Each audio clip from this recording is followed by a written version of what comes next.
While you were sleeping, the protests in the city of Minneapolis erupted in riots, looting, one person dead, and several hurt in confrontations with the police.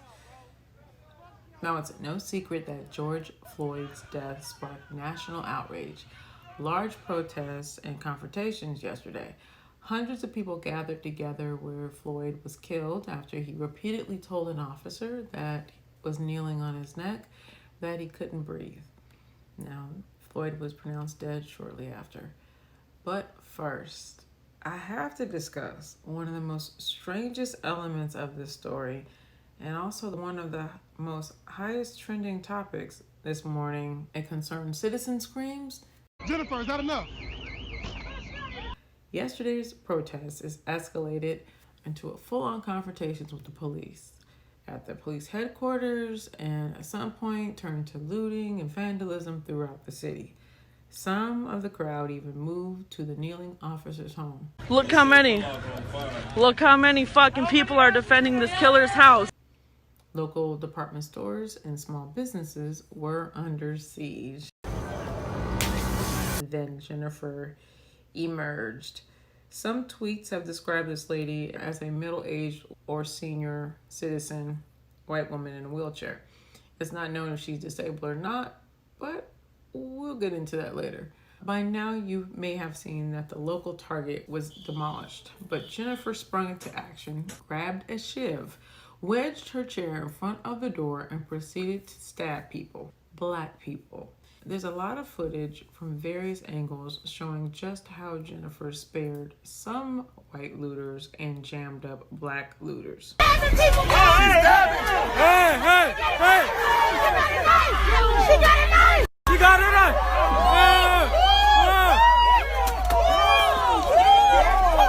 Get out of here! Leave her alone! She got a knife!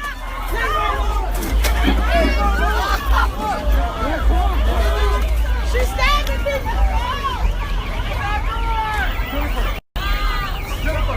Jennifer, get the fuck! But it didn't take long for this self-appointed Target security guard to become a target herself. What?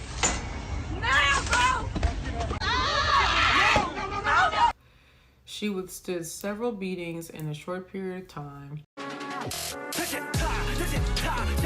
a fire extinguisher to the face,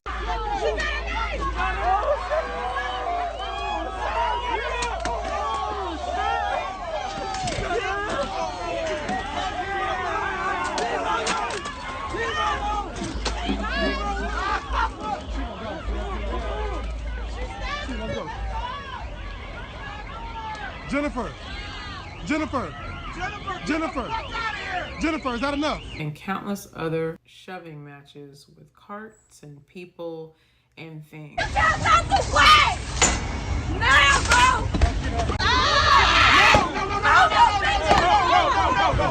No.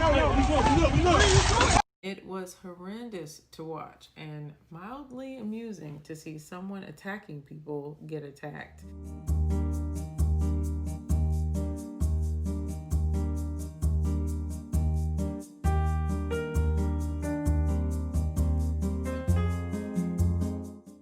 And I'm not going to apologize for that. I can't imagine seeing any of that up close. And thus the hashtag was born, and you'll see it in memes for the rest of the week. And Jennifer told her version of her harrowing tale, sans the part where she yielded a prison shank on all the black people. Ma'am, the looters who were looting Target. The looters who looted Target did this to you? You were peacefully protesting? I was peacefully protesting and trying to block the way so they couldn't leave when Target told us to stop. Are you okay? They attacked me from back, from front and back. They punched me in my mouth, my head. I got punched in the head several times. I got grabbed from behind. People grabbed my wheelchair. They stole my keys. They stole everything they could off of me. I got maced in the face. I got covered with fire extinguisher stuff. I've already seen the EMTs and they told me to go home, but somebody just had milk and that's supposed to help with mace, and it's just making my eyes. Even more strange, Jennifer was found later protecting an ATM nearby. The videos captured on Snapchat. But if you look closely at the video, Jennifer walks over to the man, possibly threatening him. Did you hear me? I said walks. Huh? Stay the fuck out of her. She's in a wheelchair, getting up and out of that wheelchair.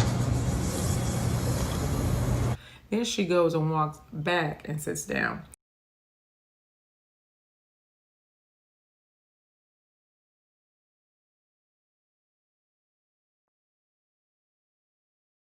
It's assumed that maybe someone finally took her knife. Nah. Which one? The one in the white sweater? Yeah. With the hoodie up? Yeah. You took her gun? Mm-hmm. He snatched it out of her hand. And Jennifer can walk. Hello. She's okay. But I digress. This story is not about that silly hashtag, and it's not about glorifying what happened yesterday either. Let me make myself clear. I most certainly don't support or condone tearing down your own community or attacking your neighbors to affect change. In my lifetime, I've experienced the LA and the Oakland riots in 2003 and 2009, and nothing good comes from this, and nothing about this appeals to me. I support the protesters standing up for what they believe in, and I delight in knowing that young people are passionate about getting things done, and I'm here for all of that. However, I do not support stealing and putting yourself in harm's way.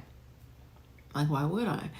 Which may be what happened to that young man tonight that lost his life when he was shot by a shop owner that alleged that he was trying to steal something. Police did respond right away. They administered CPR, but that young man passed away. Now, as 4 a.m. right now, the city is still on fire. My timeline is crazy, and I'm sure Minneapolis did not sleep tonight. What's sad is that there's multiple fires burning, and more than one citizen have reported that the fire department is not going to respond to any emergencies tonight. Citizens are left to watch buildings in their neighborhoods burn or to take matters in their own hands.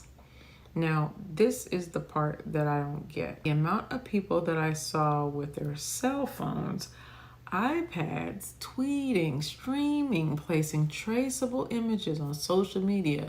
Like, why don't you just wake up and go to the precinct in the morning and get it done already? What happened to snitches get stitches? Like, is clout worth going to jail? All these free social media apps are tied to GPS, and you're basically streaming yourself committing crime? Like, what's up with that? I'm looking at these Snapchat maps, and there's multiple people running around the city causing mayhem. And you can't tell me that these people are using burners. Like, they're on their phones, their main phones. Not to mention, there were so many phones on Jennifer. Like, they can do a 360-degree reenactment of that door beating for sure. And if you see it, send it to me. Streaming Jennifer's beating may get you likes, but it will also get you, you're gonna go to jail. I couldn't think of anything that rhymed with that. But obvious amount of people in small spaces, no mask, no social distancing. Hello, COVID does not care about you, how cool you are, how cool that lamp looks on your nightstand, ma'am. It can still kill you. Okay, so what's the point of all this? Well, I don't know. I'm flabbergasted, first of all. And it's just, I'm in utter total shock that all this taking place, more crazy things to come. So instead of me swapping 100 videos tomorrow with friends and re-injuring myself all over again, I thought, why not share some information with you? And if you woke up to this nightmare, I want to provide some context as to what all this actually meant. At any rate, this is hella wrong. Like, it's despicable how this man lost his life. And it's horrible to know that it took 24 hours to even start an investigation, and still there are no charges filed. And even the mayor of Minneapolis is asking for charges. The mayor saying the officer seen in that video kneeling on George Floyd's neck should be charged right now. Now, I'm happy that the FBI is heading the investigation, but who really knows how that will turn out? Now, one thing I'd like to call out, last item as I comb through the footage, there was a large amount of non-Black people that are speaking out against Floyd's murder. And I'm happy about that. Y'all came through for us. And you should, because this is a human rights issue after all. But y'all are not off the hook. So many non-blacks joined the protest, and you're out there looting and collecting stuff as well. Please make it stop. One man down, hundreds hurt. No one else needs to get hurt. This is not the thing to do. Now, in closing, this issue is an all lives matter issue. It's a Black Lives Matter issue. And if you're on either side, you don't want to hear that. You can get butthurt if you want to, but listen to me, please. I challenge you to see the bright side in this. If we all join together, we're going to see more traction, and we can press these institutions for change without tearing up our neighborhoods, without ruining our lives. It is completely possible for us all to band together and make changes in a way that doesn't involve more destruction or more hashtags or nights like this. It's completely possible.